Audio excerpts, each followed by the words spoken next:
Hi there, this side भूमिका ठक्कर। और आज जो मेरा डिस्कशन रहेगा वो बहुत जन मेरे से रिलेट भी करेंगे जो मेरे स्टेज तक आ चुके हैं, जिनका आर्टिकलशिप कंप्लीट हो चुका है, जो इंटर कंप्लीट हो चुका है, तो वो सब मेरे से रिलेट करेंगे।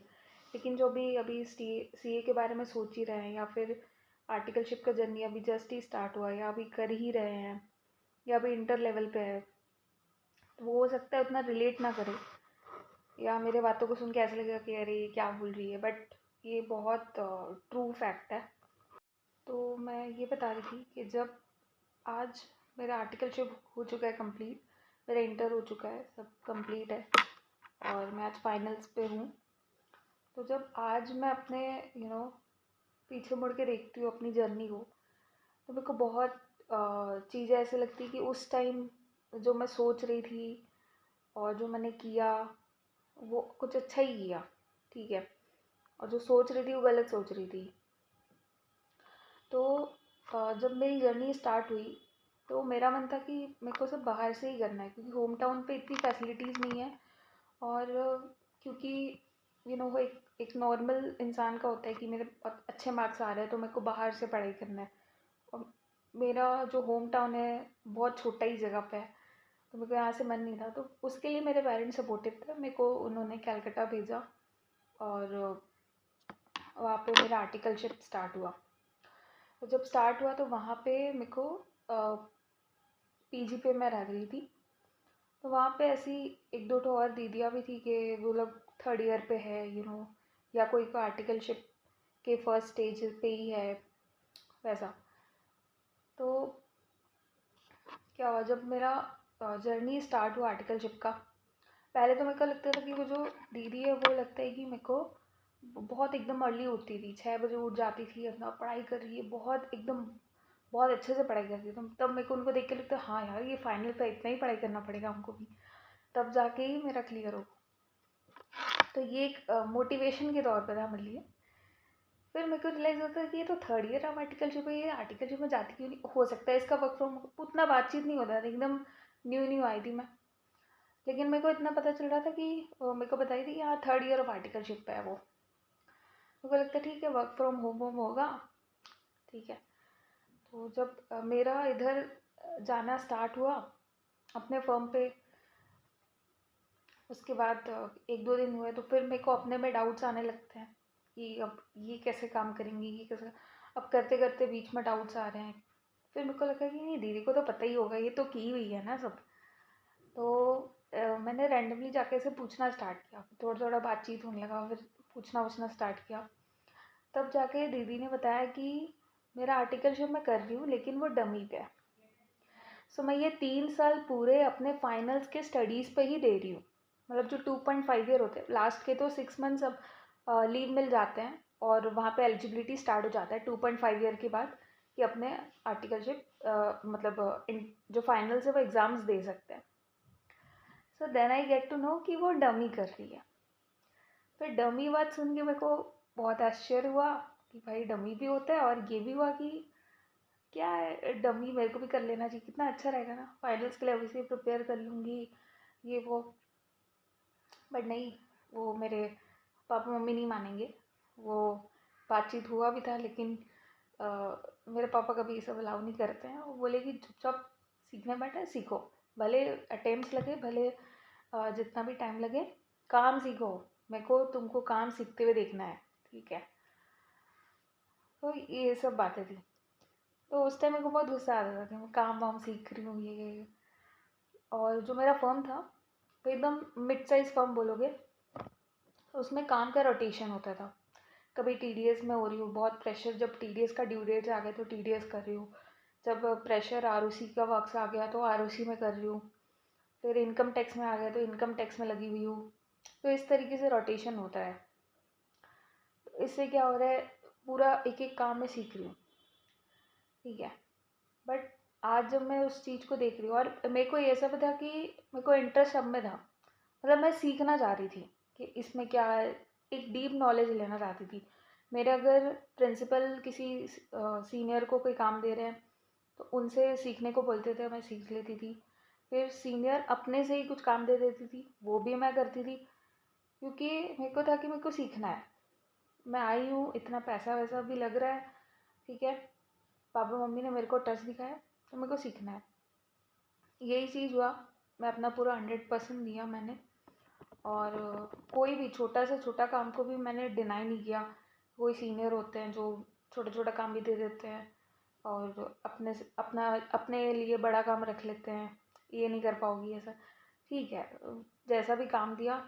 थर्ड ईयर पे आके भी मैं अपने सीनियर का ऐसे ऐसे छोटे काम्स भी कर रही थी, जो मेरे को नहीं लगता वो मेरे को फिर आगे बढ़ाने का ज़रूरत था, मैं कर लेती थी, ठीक है। बट आज जब मैं वो उस जर्नी को देखती हूँ, मेरे को लगता है मैंने सही किया। मैं यही बोलना चाह रही थी, अगर आप अभी इनिशियल स्टेजेस पे हो या आर्टिकलशिप की जर्नी को स्टार्ट करने वाले हो, it's better to choose small size firm या मिड साइज़ फर्म को चूज़ करो। अगर आप अभी से ऐसा सोचोगे कि मतलब मेरे को बिग फोर में डायरेक्ट ही जंप कर देना चाहिए, मेरे को नहीं लगता ये गुड ऑप्शन है। इसका रीज़न्स क्या है? फर्स्ट थिंग, आप अभी एकदम रॉ हो, आपने सिर्फ अभी किताबी नॉलेज लिया हुआ है, ठीक है। जैसे मेरे साथ क्या हुआ था, इसका एग्जांपल ये है मेरे पास कि जब मैं अपने स्कूल लाइफ पे थी, तो उस टाइम मेरे को सबको लगता था कि मेरे को मैथ्स बहुत पसंद है, बट मेरे को मैथ्स पसंद नहीं है। ऐसा इसलिए सबको लगता था क्योंकि मेरे से जो एक बार कंसेप्ट मैं समझ ली, मैं उसका लॉजिक लगाते हुए सारे क्वेश्चंस सॉल्व कर लेती थी। तो मैं जितने टीचर्स हैं वो लोग यही एक्सपेक्ट करते थे कि मैं कॉमर्स लूँ। सबसे पहले तो एक्सपेक्ट कर रहे थे कि मेरे से साइंस लेना चाहिए मेरे को, पहला बात। लेकिन मेरे को अंदर से पता था मैं साइंस के लायक नहीं हूँ और मेरे को इतना पढ़ाई करना भी नहीं है, कॉमर्स ही लेना है मेरे को। दूसरा ये था मेरा कि मेरे को मैथ्स नहीं पसंद है, ये लोग को समझ में ही नहीं आता है। ये लोग बोलते तुम मैथ्स ही लो, मैथ्स ही लो। मेरे सारे जो मैथ्स के टीचर है, सब स्कूल के टीचर, ट्यूशन टीचर, वही बोलेंगे मैथ्स लो। मैं नहीं लिया आखिरी तक, और मैंने सर को यही बोल के निकला कि जो मैं कर रही हूँ ना, आपको मैं प्रूव करूँगी। क्योंकि उस टाइम मेरा ड्रीम था कि जो मेरा इंटरेस्ट मेरे को खुद में समझ आता था, एक एक सब्जेक्ट समझ में आने लगता है कि मेरे को क्या आगे फील्ड लेना है, तो मेरे को खुद में समझ आ गया था। और मैंने कॉमर्स चूज़ किया, मैंने मैथ्स की जगह अदर लैंग्वेज को चूज़ किया था अपने स्ट्रीम पे। और जब मैं फर्स्ट सेकंड आई ना, स्टेज पे नेम अनाउंस हुआ, तब मतलब रोने वाला चेहरा हो गया था कि like it was dream come true. और फिर जब मैं क्लासरूम में आई, फिर वही सर मेरे को दिखे, देन आई टोल्ड हिम कि अब आपको पता चला मैं क्यों अपने मन अकॉर्डिंग कर रही हूँ। अब जो भी मैं सब्जेक्ट सेलेक्ट कर रही हूँ, जो स्ट्रीम में सेलेक्ट कर रही हूँ, अपने मन अकॉर्डिंग क्यों कर रही हूँ? तो मेरे को खुद को पता है ना मैं क्या किसके लायक हूँ, कितना कैपेबल हूँ मैं। तो वही चीज़ होता है, जो आपको दिखता है ना वो एक्चुअली में होता नहीं है। तो जब आप इंटर तक हो, इंटर तक आपने एग्ज़ाम्स दिया, अभी तक सिर्फ आपको ना वो थ्योरी वाली नॉलेज है। आपके हो सकते हैं कि एफआर में बहुत अच्छे मार्क्स आ रहे हो, तो आपको लगेगा नहीं मैं ऑडिट में बहुत अच्छा करूँगा, मेरे को ऑडिट ही स्ट्रीम सेलेक्ट कर लेना चाहिए। तो जब बिग फोर्स में क्या होता है, आपको एक पर्टिकुलर डिपार्टमेंट मिल जाएगा, ये आप सबको पता है, एक पर्टिकुलर डिपार्टमेंट मिल जाएगा, आपको वही स्ट्रीम का बहुत अच्छा नॉलेज हो जाएगा, डीप नॉलेज हो जाएगा, बट वो एक पर्टिकुलर डिपार्टमेंट ही रह जाएगा आपके लिए। आप ग्रो में नहीं कर पाओगे कि आपका खुद का इंटरेस्ट ही किस में है। बट जब वहीं पे आप स्मॉल साइज़ या मिड साइज़ फर्म पे घुसते हो, वहाँ पे भले आर्टिकलशिप आप छोटे जगह से कर रहे हो, ठीक है, लेकिन वहाँ पे रोटेशन ऑफ वर्क होगा। उस रोटेशन ऑफ वर्क पे आपको अपना इंटरेस्ट पता चलेगा कि क्या आपको income tax as a practice आपको पसंद आ रहा है, या जीएसटी पसंद आ रहा है, या ऑडिट पसंद आ रहा है, या टीडीएस पसंद आ रहा है, या कोई भी आरओसी पसंद आ रहा है।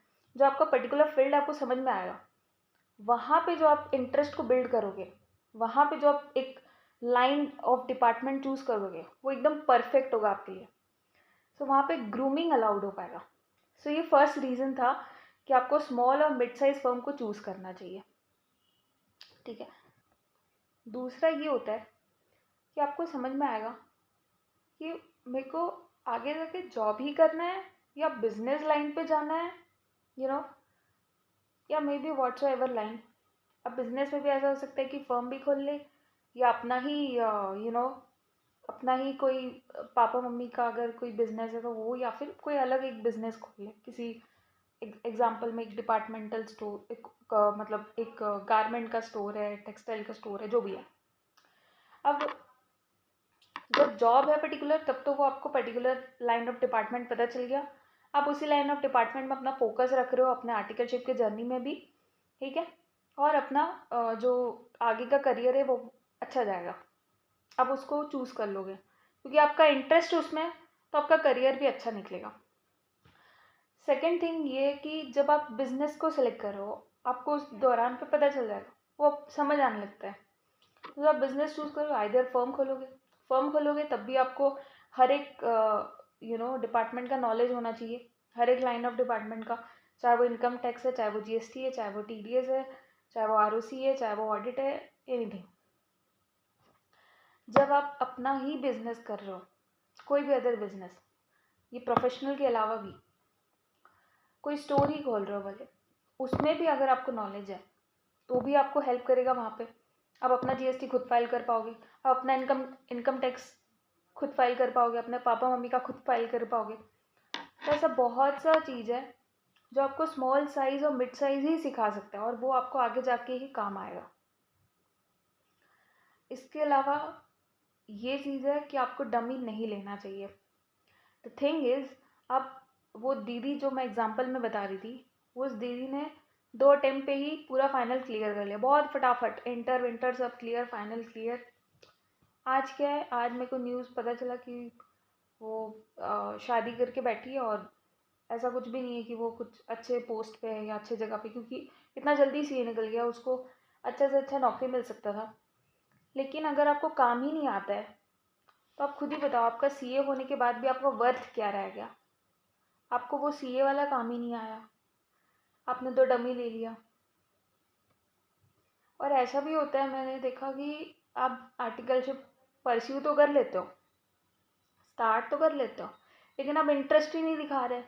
मेरे को सीखना ही नहीं है, मेरे को दो स्टाइपेंट मिलता है, मेरे को तो सीखना नहीं है, इतना कम पे में कौन इतना काम करेगा। मत रहो ये सब वहम पे। ये जो जर्नी है ना, ये एक सीए के लिए, एक सीए जो वर्ड आपको लगाना है ना, उसके लिए बहुत इंपॉर्टेंट जर्नी। भले इसमें कितना भी आपको एक प्रिंसिपल से सुनना पड़े, काम का प्रेशर आ जाए, सीनियर सुना रही है, प्रिंसिपल सुना रहा है, आप गलतियां कर रहे हो सीख रहे हो, गलतियां कर रहे हो सीख रहे हो, करो। That's very important part. एक सीए की लाइफ के लिए वो वेरी इंपॉर्टेंट पार्ट है। यही वो पार्ट है जो आइदर आपको एकदम यू नो बूम कर देगा, या तो आपको एकदम डाउन कर देगा। आप आर्टिकलशिप के बाद जब जॉब ज्वाइन करोगे ना, तब वहाँ पे आपकी गलतियों को ऐसे नहीं बोला जाएगा, अरे ये तो आर्टिकल है, कोई बात नहीं, चलो अब इसको समझना तो पड़ेगा, मैनेज तो करना पड़ेगा। वहाँ पे डायरेक्ट जॉब से निकाल देंगे। आर्टिकलशिप तो एग्रीमेंट था ना, 3 साल का, 3 साल तो जो प्रिंसिपल है उसको झेलना ही था आपको। चाहे आप गलतियाँ करो तो भी आपको सिखाना है, आप अच्छा करो तो भी आपको सिखाना है।